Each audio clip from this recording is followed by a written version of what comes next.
군사 종합 정보 채널에 오신 것을 환영합니다. 저희는 국제 및 국내 군사 상황에 대한 최신 정보를 제공해 드리겠습니다. 특히 한국의 안보에 중대한 영향을 미치는 문제들에 대해 객관적으로 평가할 것입니다.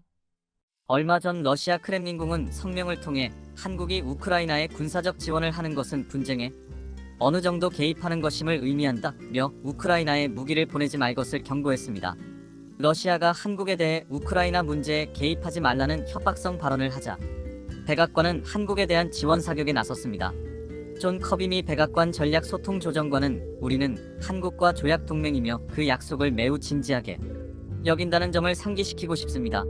라고 말하면서 한국이 이미 우크라이나에 약 1,300억 원 상당의 인도적 지원을 제공한 점에 감사한다고 말했습니다.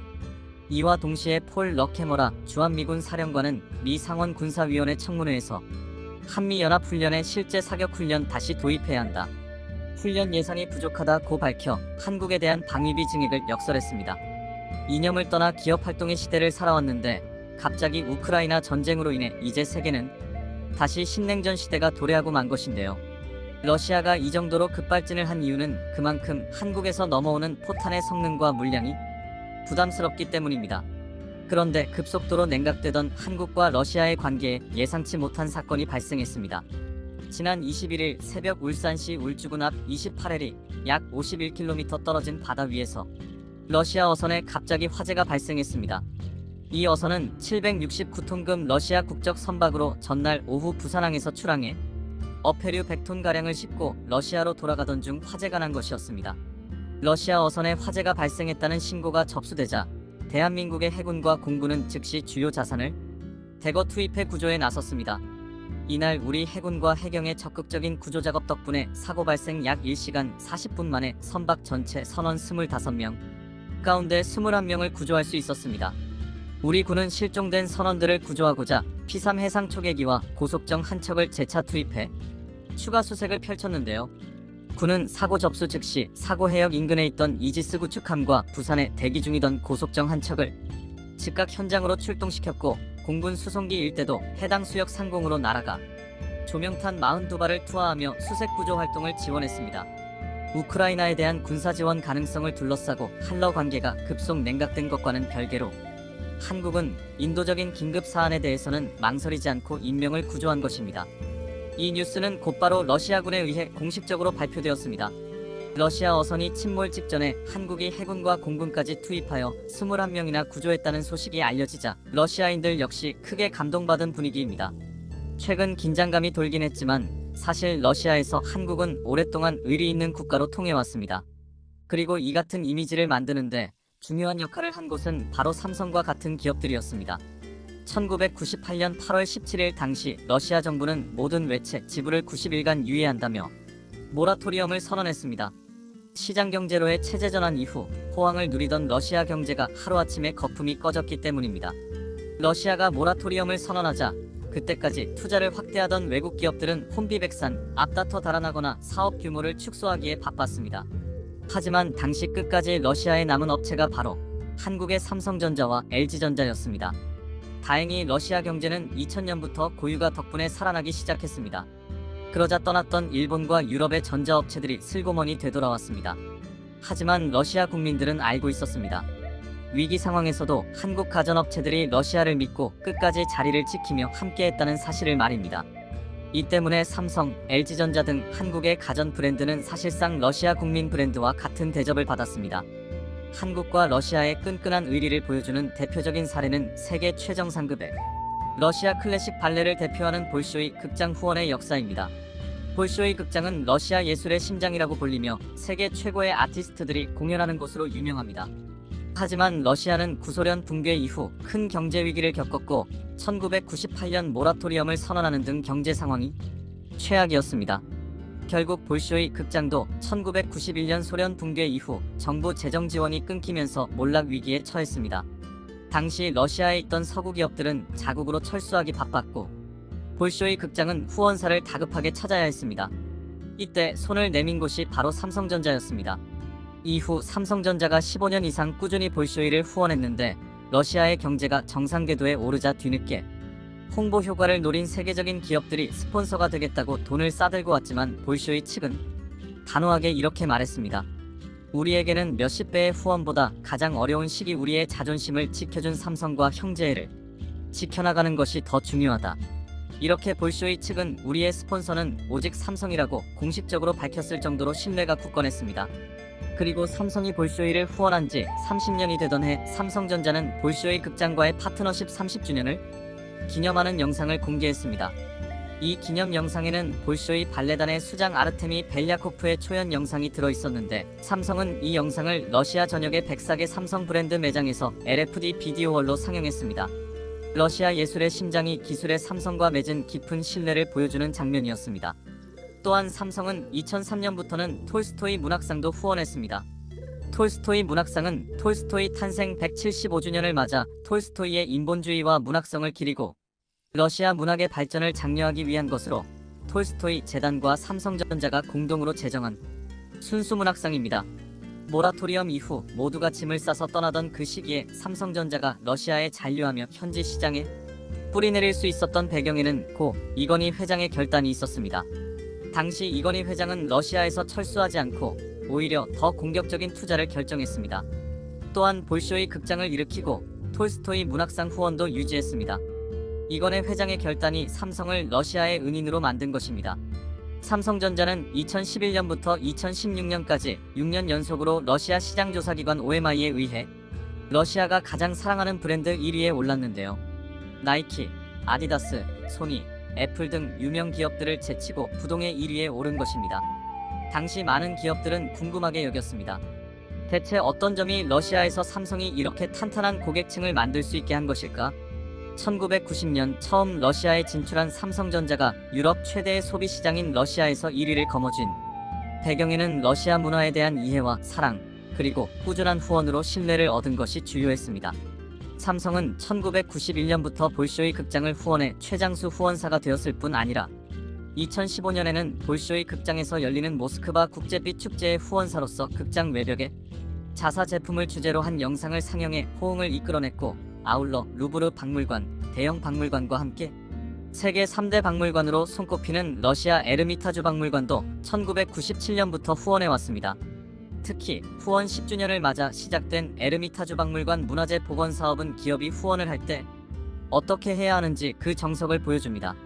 지난 2007년 삼성과 에르미타주 박물관은 연결된 시간 연결된 기술이라는 이름으로 시작된 첫 복원 사업을 통해 캐서린 황제 2세의 탁상시계 외 시계 3점을 복원했습니다. 또 최근 복원된 캐서린 2세의 아폴로의 책상은 삼성전자의 초고해상도 TV를 통해 육안으로 볼 수 없는 작품의 곳곳을 살펴볼 수 있게 했습니다. 오래된 시계를 복원하는 일은 예상보다 상당한 자금이 소요되기 때문에 중간에 후원사가 후원을 접으면 참으로 난감해지는 일이기도 합니다. 그런데 삼성은 오랜 시간 어김없이 후원을 하면서 러시아 문화재 복원에 큰 힘을 보탰는가 하면 러시아 문화재들을 삼성의 초고해상도 TV에 연결해 자사 제품을 홍보하는 일석이조의 효과를 거뒀습니다. 이처럼 러시아의 역사, 문화, 지리적 환경을 고려한 사회공헌 활동을 꾸준히 해온 기업이기 때문에 러시아가 가장 사랑하는 브랜드 1위에 삼성이 오를 수 있었습니다. 우크라이나 전쟁 이후 신냉전 시대의 도래로 미국과 러시아 사이에서 한국 기업들은 어려운 국면을 맞고 있습니다. 하지만 오랜 세월 쌓아온 신뢰를 바탕으로 한국 기업들은 이번 어려움도 헤쳐나갈 것이라 전망됩니다. 중국 에어쇼에 나타난 정체불명의 전투기.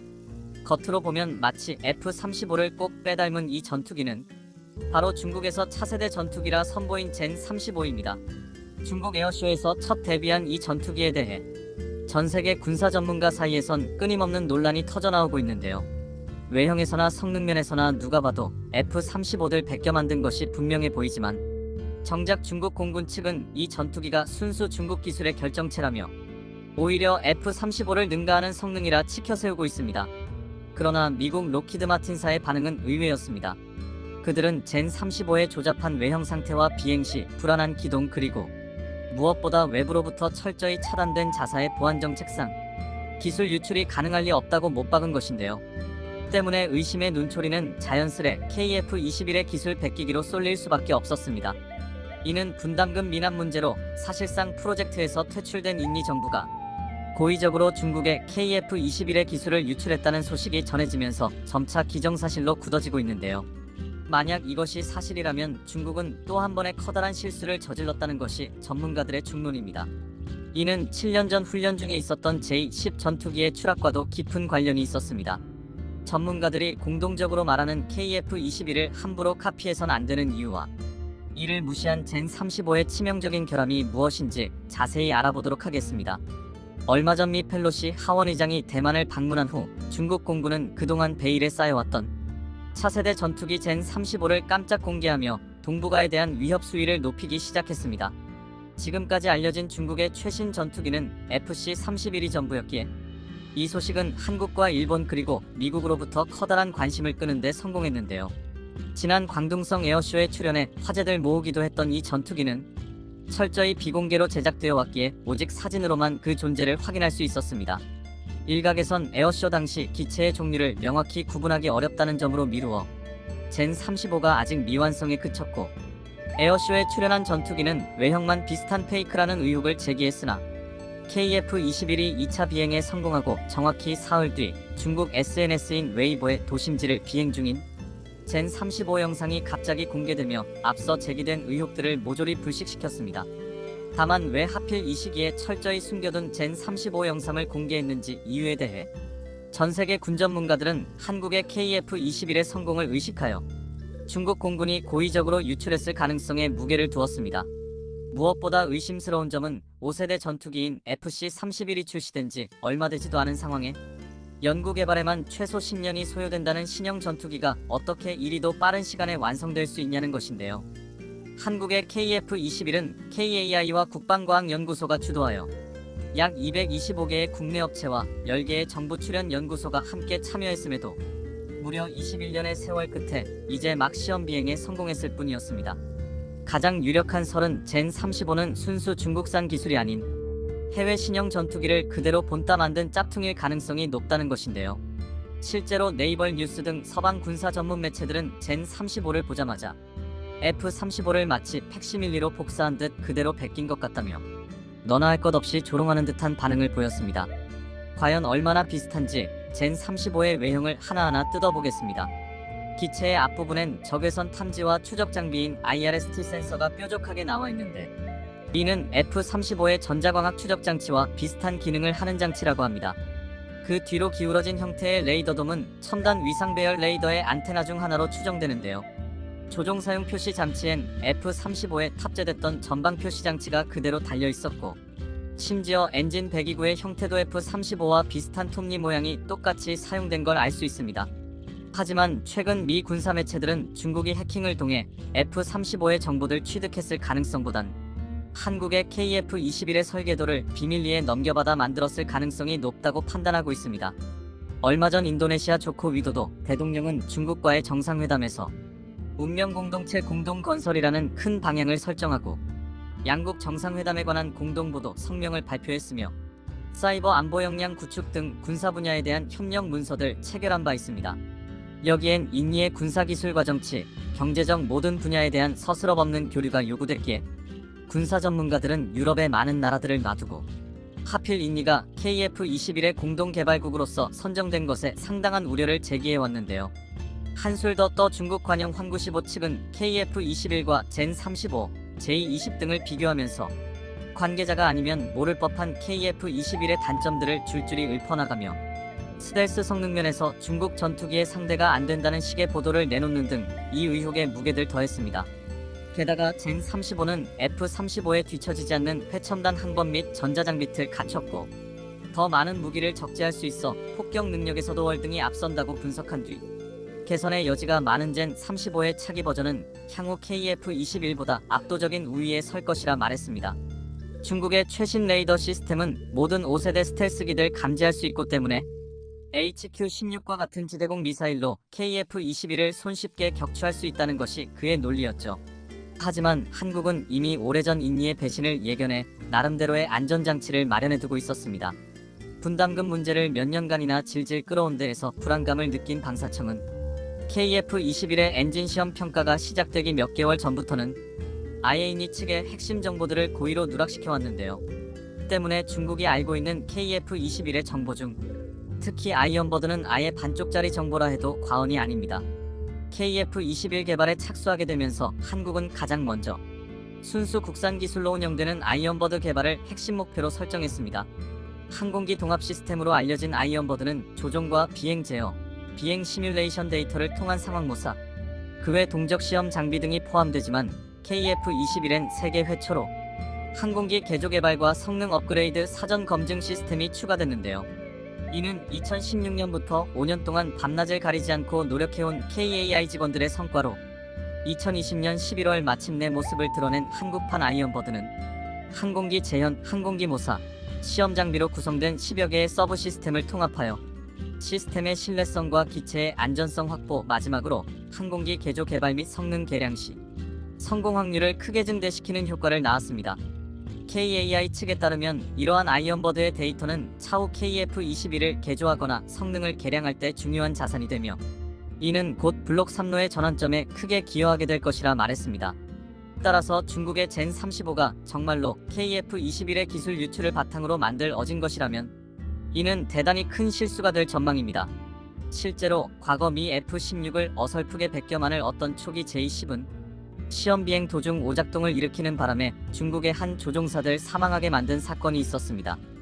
홍콩 사우스 차이나 모닝 포스트에 따르면 2016년 공군 팡일 고개비행단 소속 여성 조종사인 위씨가 타고 있던 J-10은 전날 허베이에서 훈련 도중 원인을 알 수 없는 이유로 추락했고 탈출에 실패한 위씨가 결국 사망한 것으로 최종 확인됐다고 보도했습니다. 함께 비행에 나선 남성 조종사는 탈출에 성공했지만 그 역시 심각한 부상을 당한 것으로 알려졌으며 그들이 2005년 9월 데뷔한 베테랑 공군 조조차였다는 점에서 중국의 무리한 기술 복제가 아까운 인재들을 잃게 만들었다고 비난이 쏟아졌습니다. 중국 정부가 해당 사건에 대한 내막을 공개하지 않아 추측만이 떠돌고 있지만 방산 전문가들은 기체를 유지하는 소프트웨어를 무시하고 외형만 따라하는 건 매우 위험한 도박이라고 공통적으로 지적하고 있습니다. 특히 KF-21의 아이언버드는 현재 한국에서도 지속적으로 개량을 거듭하고 있는 부분이며 앞서 무장창을 내부가 아닌 외부에 탑재한다거나 아직 4.5세대에 불과한 스텔스 성능 역시 차기 아이언버드의 개발을 위한 일련의 과정들인 셈인데요.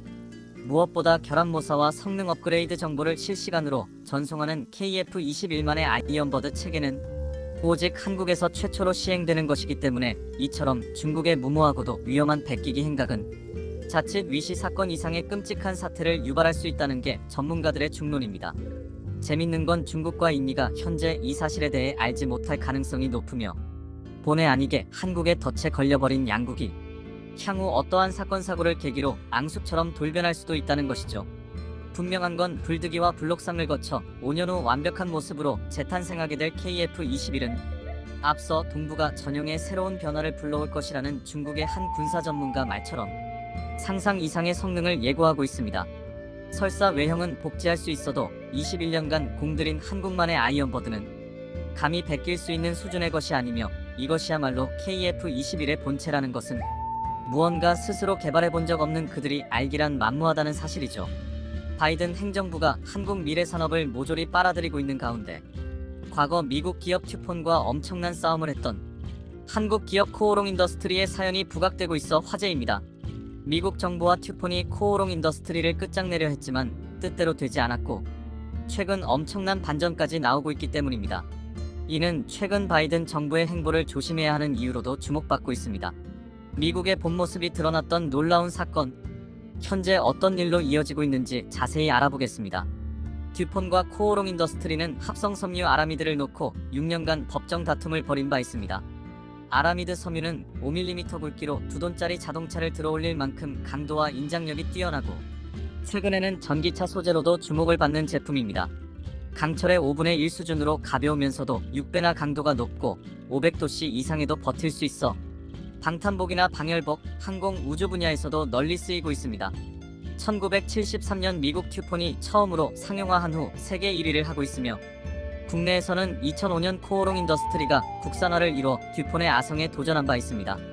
이때 한국을 견제했던 곳은 튜폰과 미국 정부였습니다. 2006년 튜폰에서 해고됐던 미첼이라는 직원이 코오롱 측에 접근했고 그는 2007년 한국으로 찾아와 컨설턴트 분야의 지원에 채용이 된 바 있습니다. 그런데 그 후 미첼은 튜폰 측에 협력하며 FBI 및 미국 측 요원들과 짜고 코오롱 인더스트리가 영업비밀을 빼들리려 한다는 함정 수사를 유도했습니다. 미첼은 2008년 리치몬드 국제공항 근처 호텔에서 듀폰 전 직원으로 위장한 연방요원과 3명의 코오롱 직원이 만나도록 주선했으며 이들은 비디오로 몰래 촬영하며 코오롱 직원이 영업비밀을 달라는 장면을 찍으려 했던 것입니다. 하지만 코오롱 직원들은 끝까지 법의 테두리를 벗어난 요구를 하지 않았고 FBI의 현장 체포는 실패로 돌아간 바 있습니다. 그럼에도 듀폰은 이 호텔 미팅을 근거로 영업비밀 유출이 확실하다며 2009년 버지니아주의 코오롱을 상대로 소송을 제기했던 것입니다. 미첼은 2010년 4월 미국 측에 자수하며 징역 18개월의 형식적 판결을 받았을 뿐입니다. 코오롱의 영업비밀 침해를 증명하기 위해 일정 부분 죄를 시인해야 했기 때문입니다. 약 1년 후 버지니아 법원은 배심원단 판결을 기초로 영업비밀 침해를 인정했습니다.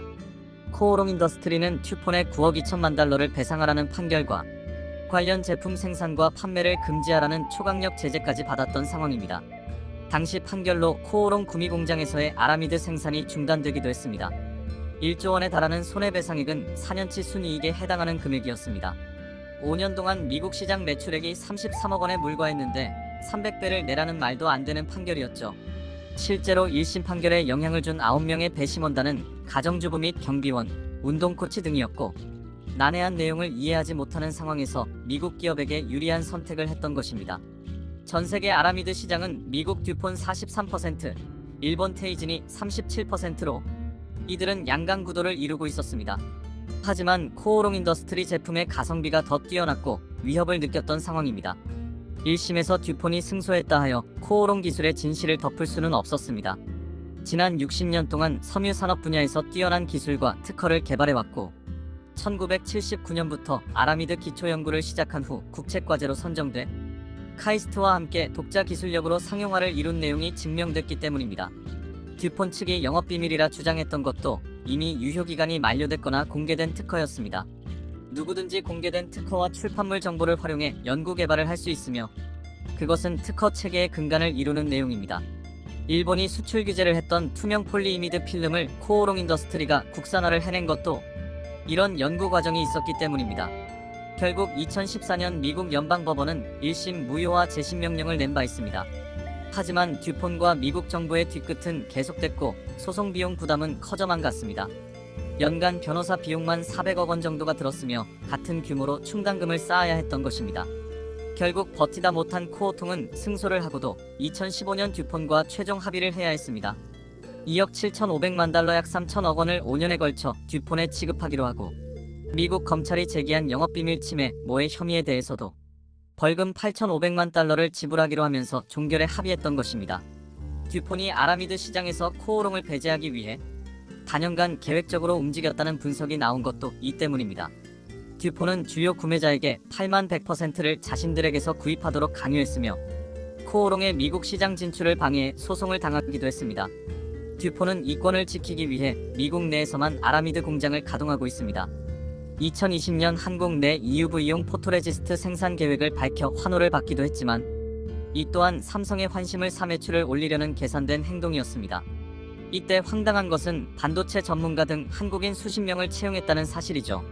과거 자신들이 행한 일은 입을 꾹 다물고 한국 인재는 빼가려 했던 것입니다. 코오롱 인더스트리는 배상액 지급 합의 후 이를 악물고 사업을 이어나갔습니다. 2017년부터 3년간 아라미드 생산 능력을 5,000톤에서 7,500톤으로 증설하기도 했습니다. 미국 듀폰이 29,000톤가량을 생산하고 있어 차이는 컸지만 열심히 추격했던 상황입니다. 코오롱 인더스트리는 합의 후 아시아 및 유럽 지역 외 추가로 북미로 사업을 넓혀갔습니다. 그렇게 코오롱 아라미드 인기는 지속적으로 높아져 없어서 못 팔 정도가 됐습니다. 생산 가동률과 판매율 100%를 달성하며 듀폰을 경악시켰던 것입니다. 그러던 와중 또 한 번의 기회가 찾아왔습니다. 코로나 이후 비대면 흐름으로 오지통신 인프라 수요가 가파르게 증가하면서 광케이블 내부 보강제 역할을 하던 아라미드 수요가 급증했고 전기차용 타이어에도 아라미드 타이어 코드가 필수적으로 사용돼 성장 기회를 맞았던 것입니다. 아라미드가 들어간 케이블은 10만 번 구부려도 단선되지 않는 특징이 있습니다. 세계 광케이블 시장은 연 62억 달러로 북미와 유럽이 절반 이상을 차지하고 있는데 코오롱 인더스트리가 기회를 잡았던 것입니다. 최근에는 세계 1위 전선업체에 아라미드 납품 계약을 따내기도 했습니다. 계약을 했던 이탈리아 프리즈미안 그룹은 연 매출 14조 원대에 이르는 회사입니다. 듀폰과 미국 정부가 크게 놀랄 만한 소식이었던 상황입니다. 게다가 아라미드 타이어 코드 사업도 놀라운 성장세를 이어간 바 있습니다. 타이어 코드는 타이어의 척추 및 뼈대 역할을 하는 중요한 소재입니다. 전기차는 배터리 무게 탓에 타이어 내구성을 강화해야 하는데 아라미드가 들어간 타이어 코드를 1020% 정도 더 사용하는 상황이 됐던 것입니다. 폭발적인 수요에 작년 11월 구미 공장 생산 능력을 2배로 늘리는 기공식을 열기도 했습니다. 2023년부터 연간 생산 능력을 1만 5천 톤으로 늘리는 것인데 듀폰 생산 능력의 50%까지 따라잡는 상황이었습니다. 과감한 투자에 코오롱은 10년 내 최대 호실적을 냈습니다. 1차 증설 후 1,600억 원대 영업이익이 작년 2,500억 원까지 올라섰으며 올해는 3,000억 원도 넘을 것으로 전망되고 있습니다. 코오롱은 향후 5년간 4조 원을 추가로 투자해 아라미드 등 첨단 소재와 바이오, 수소에 투자하겠다는 발표를 하기도 했습니다. 아라미드 등 첨단 신소재에 1조 7천억 원, 신약 개발 및 제약 바이오에 4,500억 원 등을 쓰겠다는 것이었죠.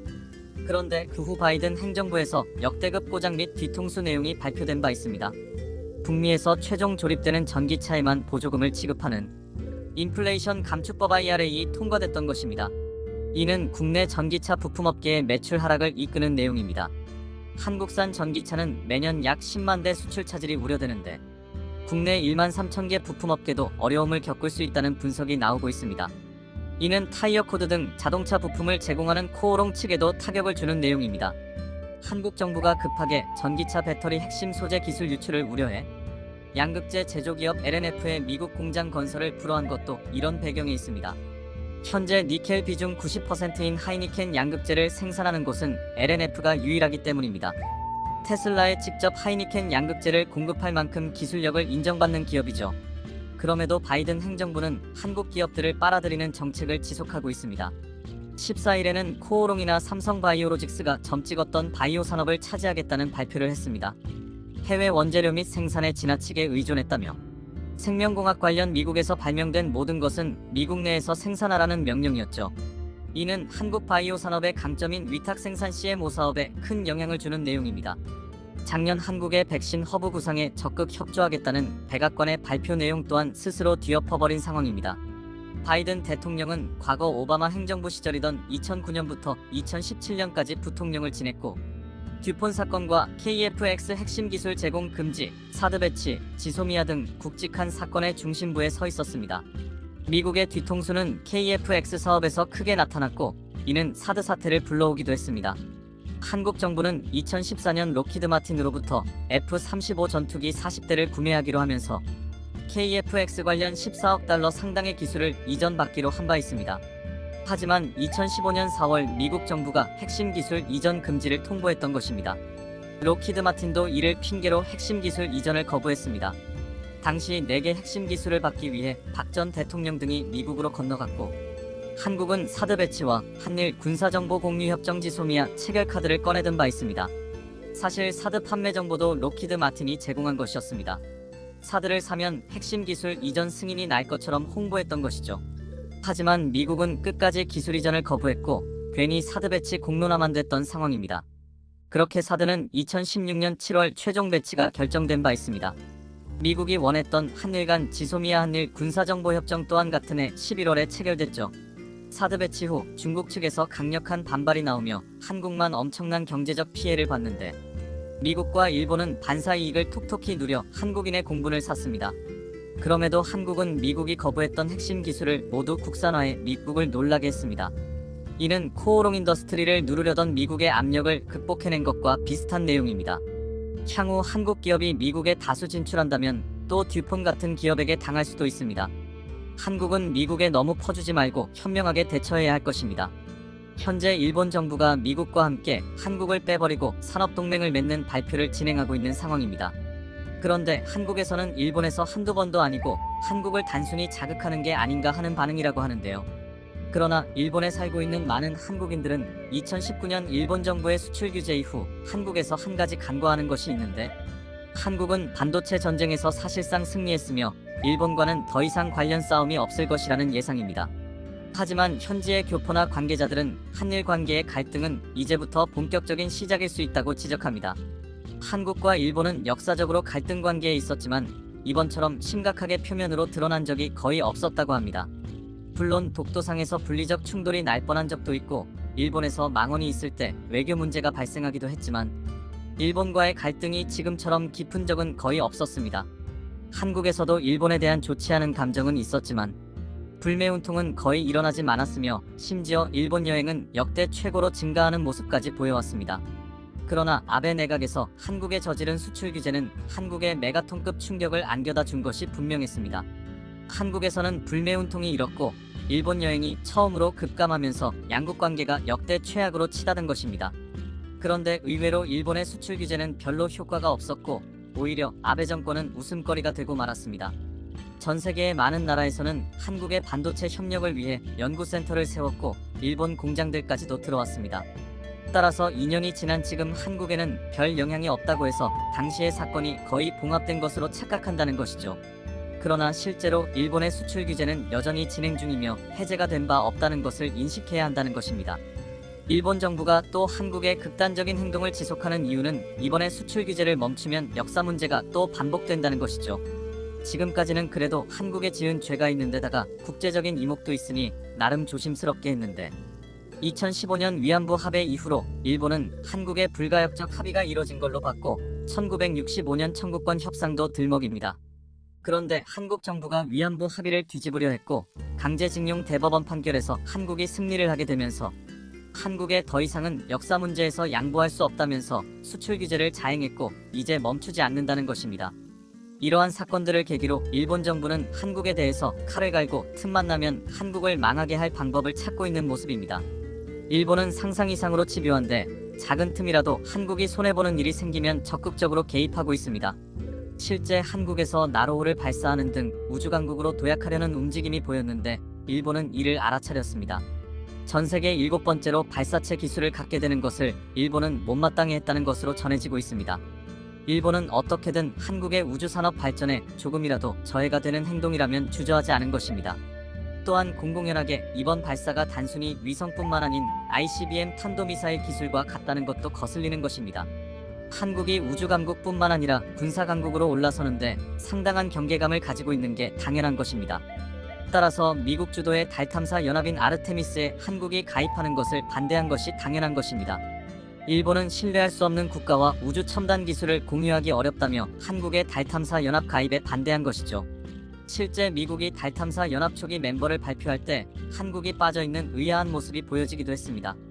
관련 업계에서는 한국보다 기술이 처진 UAE도 가입하는데 한국이 없는 게 의외라고 말했습니다. 국제 무대에서 연합의 초기 멤버가 나를 중요한 것은 추가 멤버를 받을 때 만장일치제가 될 수도 있기 때문에 멤버 중에 한국과만 반대하더라도 그 연합에 들어가기가 어려운 경우가 종종 있어 첫 멤버가 되는 게 중요합니다. 그러나 일본은 한국의 초기 입성을 저지했으며 한국은 추가 멤버로의 가입을 고려해야 하는 상황이 된 것입니다. 일본은 이처럼 한국이 가려는 국가 발전의 길목마다 지속적인 회방을 놓고 한국 발전을 저해하려고 하는데요. 다행히 한국의 아르테미스 가입은 한미 정상회담 이후 구제화되어 한국도 가입하는 방향으로 돌아섰습니다만 앞으로 일본 정부는 한국에 해가 되는 모든 일을 고려하며 적극적으로 전개한다는 방침을 기본 매뉴얼로 합니다. 특히 기시다는 총리가 되자마자 대만의 TSMC를 일본으로 들여 공장을 세우는 계획을 발표했습니다. 이는 기본적으로 반도체 기술이 앞선 대만과 함께 장자 한국까지 침몰시키자는 의도가 들어간 것입니다. 그런데 이제 일본 정부는 TSMC에 더해서 미국까지 일본의 반도체 공장을 세우는 계획을 발표했습니다. 당초 관계자들이 일본이 미국과 대만과 함께 3국이 반도체 동맹을 결성할 것이라는 예측을 한 바 있습니다. 그러나 막상 미국 반도체 공장이 일본에 대규모로 투자되어 들어온다는 발표를 한 것은 이번이 처음인데요. 일본은 항상 동맹체 결성 시 미국과 일본을 중심으로 하면서 한국을 제외해버리는 방법을 계속 씁니다. 아르테미스도 그러한 성격이고 다소 파악하긴 어려우나 퀴드도 일본이 교묘하게 한국을 이용하고 있습니다. 한국이 친중 세력이라 퀴드에 가입하지 말라고 하면서 동시에 중국을 대항하려면 한국이 퀴드에 가입하라는 이중적인 메시지를 내면서 한국을 곤란하게 하는데 미일 중심의 퀴드 연합제를 이용하고 있는 것입니다. 따라서 반도체 업계에서도 미국을 들이고 한국을 내치고 이용하는 모양새가 또 나온 것입니다. 우선 미국 메모리 반도체 기업 마이크론 테크놀로지가 최대 8천억 엔 약 8조 2천억 원을 투자해 일본 히로시마현에 디램 공장을 신축할 계획이라고 니칸 고교 일본 공업신문이 20일 대대적으로 관련 내용을 보도한 것입니다. 로이터 통신 등의 보도에 따르면 이 신문은 마이크론이 히로시마현 히가시 히로시마시에 있는 기존 시설 인근에 공장 부지를 매입할 계획이라면서 새 공장에 6천억 8천억엔 정도가 투자될 것으로 보인다고 전한 것입니다. 그런데 많은 이들은 지난번 TSMC도 그렇고 미국과 대만에서 반도체 공장을 신설하는데 의아함을 품습니다. 그런데 이에 대한 대답은 곧 로이터 신문에서 제기한 것으로 일본 아이 정부가 이에 적극 개입했다는 것이 드러난 것입니다. 이 신문은 마이크론의 새 공장이 2,300개 정도의 새 일자리를 창출할 것이라면서 일본 정부가 이 공장에 보조금을 지급할 가능성도 있다고 말한 것입니다. TSMC의 일본 정부는 약 5조 원의 보조금을 지급한다고 말했습니다. 언계에서는 반도체 특성상 엄청난 자금이 소요되는데 드러난 보조금만 5조 원이라면 실제로는 플러스 알파라며 일본 정부가 이번 TSMC를 비롯해서 반도체 부활을 대대적으로 진행할 수도 있다고 예측한 바 있습니다. 아니나 다를까 미국의 마이크론까지 끌어들이면서 이제 일본 내에서 디램까지 생산하겠다는 것입니다. 디램은 누구나 알듯 한국이 70% 이상의 점유율을 보이며 세계 최고라는 평가를 받고 있는 산업 분야죠. TSMC는 소니 등 일본의 20나노대의 공정 반도체를 생산하는 역할을 담당한다면 미국 마이크론 공장은 일본의 디램 수요를 충족하면서 한국의 반도체 위협을 대항하고 궁극적으로 한국의 몰락을 도모하는 겁니다. 당연히 이는 쉬운 일은 아니지만 일본은 미국 업체까지 끌어들여와서 한 걸음 한 걸음을 딛고 있는 것입니다. 이러한 뉴스에 반응하는 일본 누리꾼들도 하나같이 미국과 대만 반도체 동맹은 의미가 크다라면서 한국과 같은 신뢰할 수 없는 국가에서 반도체 주도권을 가져와야 한다라는 주장도 보입니다. 일본 언론은 또한 세계 최대의 반도체 회사들이 일본에 모여들고 있는 상황이라고 보도하면서 앞으로 일본이 동북아시아의 반도체 허브로서의 역할을 담당하기 위한 기지개를 켜고 있다는 것입니다. 한국에서도 단순히 소니를 비롯해서 일본 자동차 생산에 필요한 TSMC 반도체 공장만 세우나 했더니 마이크론 디램 공장까지 확대하는 모양새는 앞으로 일본 정부가 반도체 보조금을 노고라 하면서 어떻게든 한국을 따라 잡아보겠다는 노림수라면서 이에 대해서 우려하는 목소리도 감지되고 있습니다. 그런데 일본 정부의 이러한 노림수가 여러 가지 면에서 불가능하다는 지적이 잇따르고 있습니다. 당장 TSMC가 들어선다는 소식을 발표하자마자 구마모토에는 아소산이 폭발했는데 그 규모가 큽니다. 현재 화산재가 5km까지 퍼져나가면서 언제든지 화산과 지진이 발생할 수 있는 상황입니다. 반도체 공장은 불순물이 제로에 가까워야 하는데 아무래도 이런 활화산으로 인한 화산재가 나오면 그다지 바람직한 입지 조건은 아닌 것입니다. 전문가들은 일본의 화산대가 심상치 많은 활동을 한다고 말합니다. 브리고리 라인에 위치한 일본은 최근 이오지마 섬에서 섬이 수십 센티미터 이상 융기하는 모습도 보였습니다. 이렇게 섬이 융기하는 것은 섬 면적이 커진다고 당장 좋아할 일은 절대 아니라고 전해지고 있습니다. 그만큼 불의 고리의 지진과 화산대의 활동이 더욱 활발해져 간다는 것이고 영향을 끼친다는 것으로 아소산을 비롯한 일본 각종 지대에 앞으로 대지진 혹은 화산 활동이 심각하게 일어난다는 뜻이죠. 미국 마이크론이 입점하게 되는 히로시마도 과거 지진의 영향을 간헐적으로 받아온 곳이기도 하며 지진에 자유로울 수 없어 일단은 일본 반도체 공장의 입지 조건은 접수가 매우 낮다고 봐지는 것입니다. 그럼에도 불구하고 대만이나 미국까지 일본에 입점하는 결정적 이유는 일본 정부의 보조금인 것입니다. 또한 미국 마이크론도 일본에 가서 대단한 반도체 공정의 진전을 이뤄내는 것이 절대 아니며 미국이 아닌 아시아에서 생산하는 것은 단순히 비용이 40% 이상 저렴하기 때문이라는 것입니다. 마이크론 CEO 메흐로트라는 WSJ와의 인터뷰에서 이와 같이 비용 문제를 수차례 강조했습니다. 그런데 그 와중에 일본 정부가 반도체 부활을 꿈꾼다며 돈을 내준다니 쌍수를 들고 환영하는 게 당연합니다. 한국의 삼성도 텍사스에 반도체 라인을 신설하려는 이유는 미국의 엄청난 세금 혜택 때문인 것이죠. 업계에서는 이들이 일본에 들어갈 이유는 전혀 없는 업체들이나 그렇게 보조금을 많이 준다면 호구일 정도이기 때문에 일본 정부가 무리해서 금액을 퍼주는 상황이고 수출 아닌 대부분 일본 업체의 수요까지 정해져 있기 때문에 미국이나 대만은 소위 날로 먹는 수준이니 들어간 것이지 이를 통해 대단한 반도체 발전을 한다는 것은 아닌 것이죠. 일본 정부가 말하는 한국을 누른다는 반도체 르네상스는 공정에서 앞서는 최접단 공법을 실현해야 하는데 한국은 곧 34나노 공정을 개발이 예정되어 있지만 일본 반도체 공장은 2024년에나 20나노대를 생산해 사실상 일본 내 수급만 안정적으로 유지한다는 것이고 그나마 해외에 돈을 다 퍼져 적자 사업이라는 것입니다. 아무리 언론에 타도 한국을 외쳐봤자 협한 플레이에 그치는 것임을 본인들도 잘 알고 있다는 것입니다. 또한 미국이 한국 반도체 라인을 본국에 새로 건설해 일자리까지 새로 만들어주는 상황에서 미국이 일본, 대만과 반도체 동맹을 맺고 전 세계 최고의 회사들이 일본에 몰려든다고 설명하는 것은 현실 파악이 전혀 안 되는 것이며 기시다 내각의 지지율을 올리려는 꼼수에 지나지 않는다는 것입니다.